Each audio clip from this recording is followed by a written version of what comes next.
उन्नत मस्तक उभरा सीना, पीड़ाओं में पड़ना होगा, कदम मिलाकर चलना होगा, कदम मिलाकर चलना होगा। उजियारे में अंधकार में, कल कछार में बीच धार में, घोर घृणा में बूंद प्यार में, क्षणिक जीत में दीर्घ हार में, जीवन के शताकर्ष अरमानों को ढलना होगा, कदम मिलाकर चलना होगा, कदम मिलाकर चलना होगा। कुछ कांटों से सज्जित जीवन, कुछ कांटों से सज्जित जीवन, प्रखर प्यार से वंचित यौवन, नीरवता से मुखरित मधुबन, परहित अर्पित अपना तन मन। जीवन को शताहूति में जलना होगा, गलना होगा, कदम मिलाकर चलना होगा, कदम मिलाकर चलना होगा, कदम मिलाकर चलना होगा। बहुत बहुत धन्यवाद।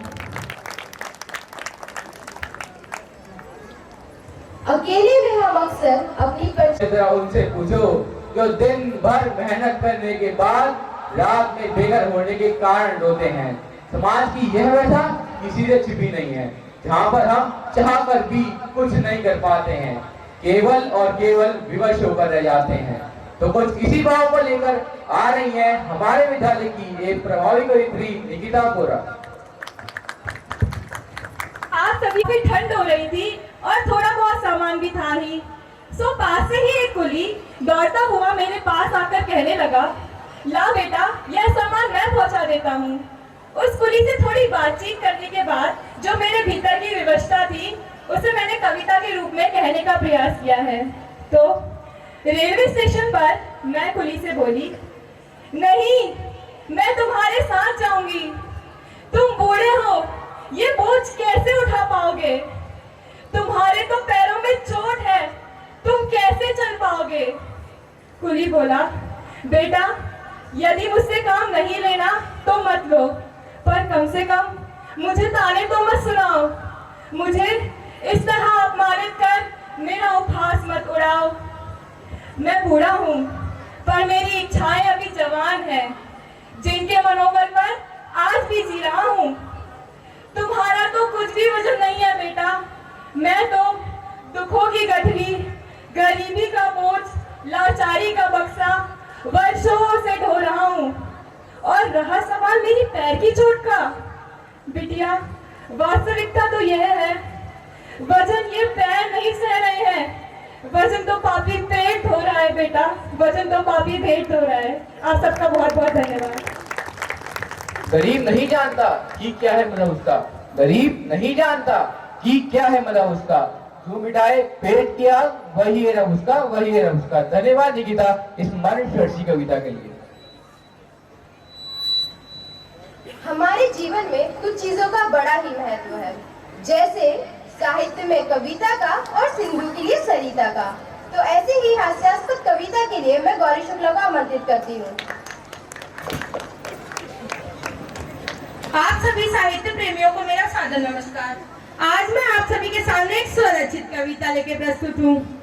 बड़ा ही महत्व है हाथों में मोबाइल का, मोबाइल में प्रोफाइल का, चलने में स्टाइल का, चेहरे पे स्माइल का, बड़ा ही महत्व है।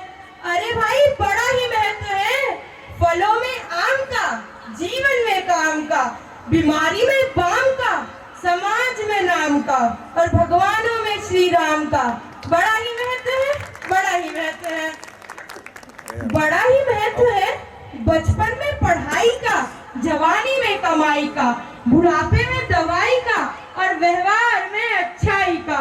बड़ा ही महत्व है, बड़ा ही महत्व है, बड़ा ही महत्व है इलेक्शन में वोट का, वोटों में नोट का, वादों में खोट का, छिपने के लिए वोट का और जनता के विश्वास में चोट का। बड़ा ही महत्व है, बड़ा ही महत्व है। अरे भाई बड़ा ही महत्व है जाड़ों में लिहाज का, लखनऊ में नवाब का, ऑफिस में स्टाफ का और स्कूलों में शराब का। बड़ा ही महत्व है, बड़ा ही महत्व है। धन्यवाद। इसके समझ में कोई बात कहाँ आई है, तो ऐसे ही आधुनिक विद्यार्थी पर कविता सुनाने के लिए प्रियांशी जोशी को आमंत्रित करता हूँ।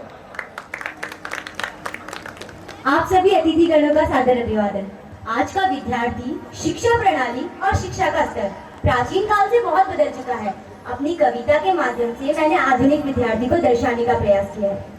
आधुनिक विद्यार्थी एकलव्य की भांति नहीं देता अंगूठा काटकर, वरन चुकाता है गुरु दक्षिणा गुरु को अंगूठा दिखाकर। किताबों का ज्ञान अब सोशल मीडिया के सामने पड़ा फीका, व्हाट्सएप फेसबुक से सीखा फ्यूचर ब्राइट करने का तरीका।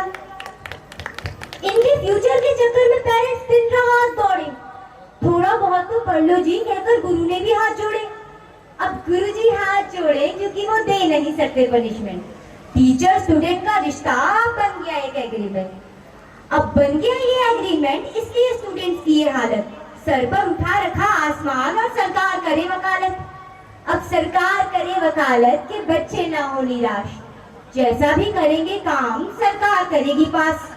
अब सरकार करेगी पास तो दुविधा की क्या बात, बच्चे पढ़ना छोड़कर बस करेंगे टाइम पास। अब टाइम पास करके कैसे काम चलेगा, बिन मेहनत बिन काम के मुकाम कैसे मिलेगा, मुकाम कैसे मिलेगा। धन्यवाद। हर तरफ पढ़ाई का साया है, हर पेपर में 0 आया है। अरे हम तो यूं ही चले आते हैं बिना मुंह धोए, और लोग कहते हैं बेचारा रात भर पढ़कर आया है, बेचारा रात भर पढ़कर आया है। धन्यवाद प्रियांशी स्टूडेंट रचना के लिए। सच है विपत्ति जब आती है कायर को ही दहराती है, सूरमा नहीं विचलित होते क्षण भर भी न धीरज खोते। तो ऐसी ही वीरतापूर्ण कविता के लिए मैं प्रखर को आमंत्रित करती हूँ। आप सभी श्रोतागणों को मेरा आदर नमस्कार। मैं आज आप सभी के समक्ष श्री रामधारी सिंह दिनकर जी द्वारा रचित रश्मि रचि के उस अंश का वर्णन करना चाहूंगा कि जब श्री कृष्ण पांडवों का अधिकार मांगने के लिए हस्तिनापुर आए थे, परंतु दुर्योधन के दुर्व्यवहार के कारण वे उन्हें अंतिम चेतावनी देकर लौटे थे कि वर्षों तक वन में घूम घूम बाधा विघ्नों को चूम चूम सह धूप घाम पानी पत्थर, पांडव आए कुछ और निखर, सौभाग्य न सब दिन सोता है, देखें आगे क्या होता है। मैत्री की राह बताने को, सबको सुमार्ग पर लाने को, दुर्योधन को समझाने को, भीषण विध्वंस बचाने को भगवान हस्तिनापुर आए, पांडवों का संदेशा लाए।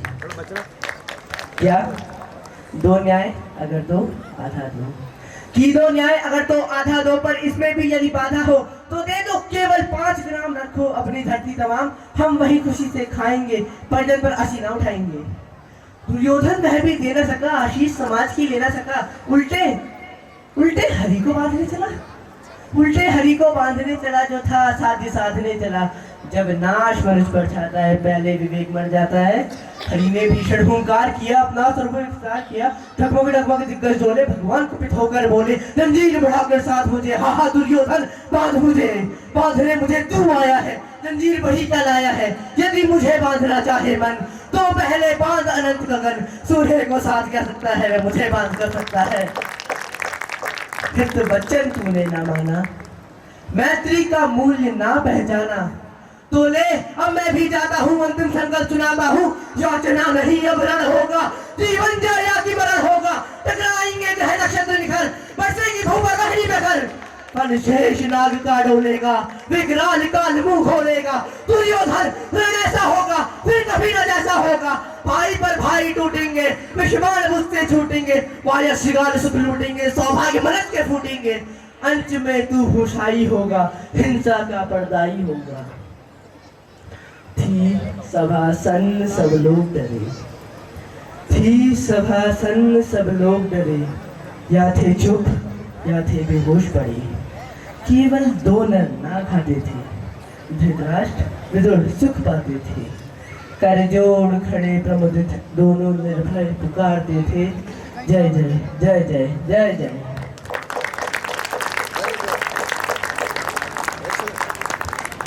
हम वह चिराग हैं जो मशाल जलाया करते हैं, हम वह चिराग हैं जो मशाल जलाया करते हैं, हम वह बुलबुले हैं जो फूटे तो दरिया बनाया करते हैं, दरिया बनाया करते हैं। धन्यवाद प्रखर हमें वीरता से भरने के लिए।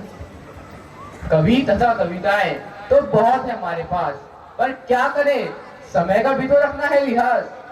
अब आरंभ किया है तो अंत भी है जरूरी, काव्य मंच के समापन की आप सबसे चाहिए मंजूरी। धन्यवाद। अपनी कदरदानियों को इस तरह न छिपाई